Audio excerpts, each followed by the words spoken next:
In this flip, we will cover Kb, the counterpart to Ka, which applies to all bases. Arrhenius bases are a little tricky, as the definitions are not as consistent as they are with acids. Before getting to Kb, let's cover the two methods by which an Arrhenius base can raise the pH of water. The first one is by direct addition of hydroxide to solution. Soluble metal hydroxide dissociates and add hydroxide directly to the solution. However, most metal hydroxides are not soluble. The ones that are, we call strong bases, sodium hydroxide and potassium hydroxide in particular.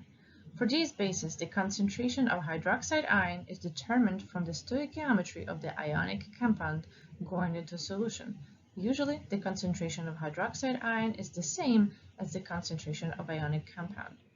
Insoluble metal hydroxides still put some hydroxide ion directly into solution as an equilibrium between the insoluble metal hydroxide and water.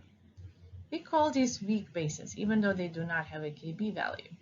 We will learn how to calculate their hydroxide ion concentrations in the next chapter. The other type of base forms a hydrogen bond to the hydrogen atom in water and can then remove the hydrogen atom as a proton, leaving water and its conjugate acid. There are two classes of compounds that are typically bases in solution: molecules that have a nitrogen atom with the lone pair and oxoanions in solution.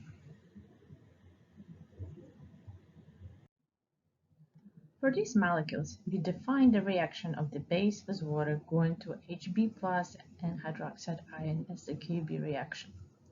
The stronger the value of Kb, the stronger the base, and the weaker the value of Kb, the weaker the base. We tend to pay less attention to Kb values than we do to Ka values, and because they don't follow as neat of a patterns.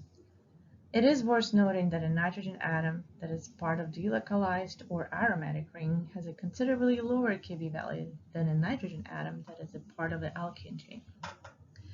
From the information in this flip, you should be able to identify the two methods by which a base can raise the pH of the solution and write Kb reactions to determine equilibrium constant.